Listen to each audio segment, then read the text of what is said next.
დადასტურდა, რომ შესაძლოა ბრალდებულს უთყურად არ ცოდნოდა, რომ პოლიციელები ასრულებენ თავის სამსახურეობრივ მოვალეობას, ამიტომ მივიგეთ ჩვენ ობიექტური და სამართლიანი გადაწყვეტილება კვალიფიკაციის შეცვლასთან დაკავშირებით. თითქმის 8 თვიანი სასამართლო განხილვების შემდეგ პროკურატურა უკან იხევს. სახელმწიფო ბრალდებას კრახის აღიარება მოუწია.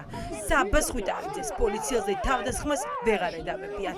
მას 11 წლით უპირებდნენ ციხეში გაშვებას, თუმცა მტკიცებულებები მისი ბრალდების დამადასტურებელი ვერ მოიპოვეს.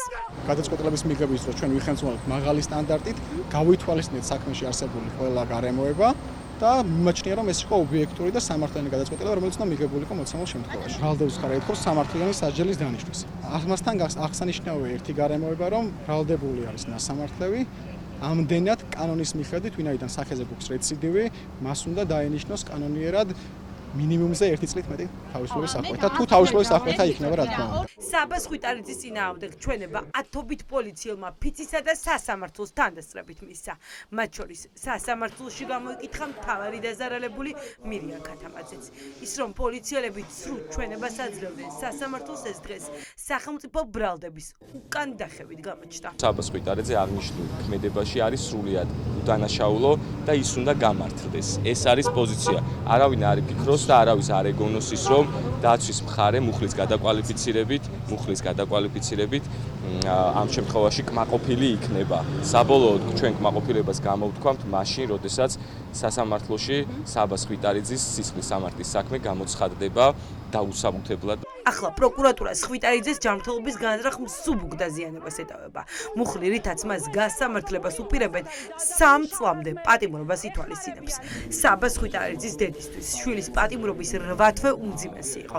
განსაკუთრებით იმ ფონზე, რომ საბა ძალოვნების მხრიდან წამებისა და არაადამიანური მოპყრობის მსხვერპლი გახდა, თუმცა მისი საქმე თაროზია შემოდებული. იმდენად ნაწამები იყო საბა, ანუ დაზარალებული სტატუს ვერაუარეს გვერდი და თვითონ ოცნებამ მიანიჭა დაზარალებული სტატუსი.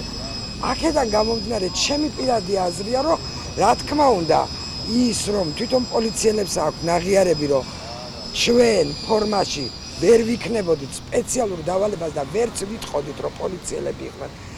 ამას აღიარებენ, მაგრამ ამას ერთვის საბას დაზარალებული სტატუსის მიყენება, რითაც უნდათ, რომ ასე თუ ისე თავის შეცდომა რაღაცით გადაფარონ. ხვიტარიძის საქმეზე განგაში სიგნალი აქვს ჩართული Amnesty International. საგანგებო განცხადებაში მოუწოდებენ ოცნებას მიუკერძოებელი გამოძიება ჩაატაროს. ობიექტური არც გამოძიების და არც სასამართლის იმედი არ აქვს ხვიტარიძეებს, რადგან აცნობიერებენ, რის გამოსჯის ოცნება ახალგაზრდებს. მათ პოზიციას ამყარებს ივანიშვილის პრემიერის სატელევიზიო აღსარებაც.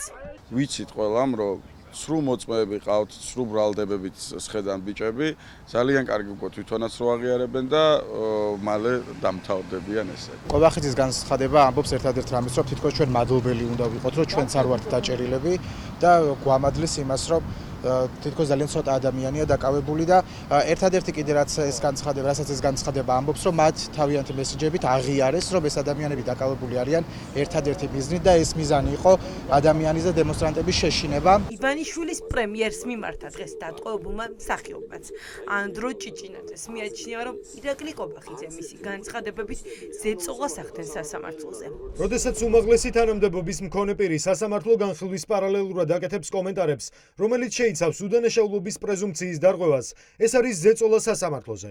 მითითებას აძლევს მოსამართლეს, რომ გამოიტანოს გამამტყუნებელი განაჩენი და ეს არღვევს კონსტიტუციურ პრინციპებს. თუ ვინმე დაზიანდა პოლიციელები აქციაზე, ეს არის ძალიან ცუდი და ნამდვილად არავის უხარია, მაგრამ ის ადამიანები აქ მოდიან დაზარალებულების ეგიდით და ამბობენ, რომ არ დავუნახივართ, არ იციან ვინ დააზიანა და ჩვენთან პრეტენზიები არ აქვს. ასე არ დგინდება სამართალი. ყობახიძეზე ილაპარაკა ონისე ცხადაძემაც. სამართლებრივი ცოდნა დაუწუნა დღეს დატყვევებულმა იუმორისტმა ოცნების ლიდერს. ირაკლი ყობახიძე არის იდიოტი, იურისტი, რომელმაც სამართალი არ იცის. 1000 კაციდან 30 კაცი დავიჭირეთო. ამას ამბობს პრემიერი.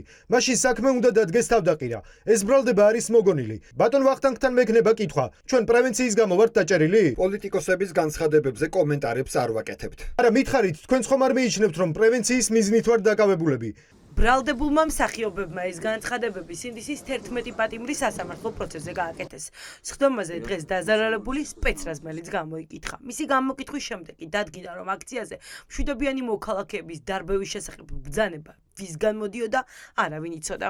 ვინ იძლეოდა ბრძანებებს აქციაზე? არ ვიცი, არც ის ვიცი, ვის შეიძლება გაეცა ბრძანება, ან იყო თუ არა ბრძანების გამცემი ჩემი უშუალო ხელმძღვანელი. ჩვენს უკან იდგნენ პირები, რომლებსაც ჰქონდათ რადიო კავშირი და გასცემდნენ ბრძანებებს. ახლოს ვიყავი რადიო კავშირთან და მესმოდა. ვისი ხმა ისმოდა რაციაში? არ ვიცი, ხმაზე ვერ ვიცანი. რადიო კავშირის ხმით შეიძლება ვერ ვიცნო ადამიანი, თან ხმაური იყო. რადიო კავშირი ვის ეკავა? არ ვიცი. თქვენი ყველა მოძრაობა იყო თვითნებური?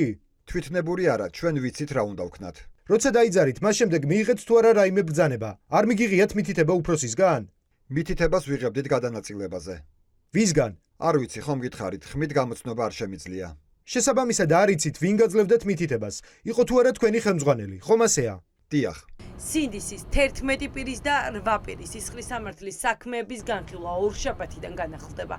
ხვალ კი საქალაქო სასამართლოში სინდისის კიდევ ერთ პატიმარს გაასამართლებენ 5 საათზე. გიორგი ახობაძის საქმეზე ვერდიქტი უნდა გამოცხადდეს.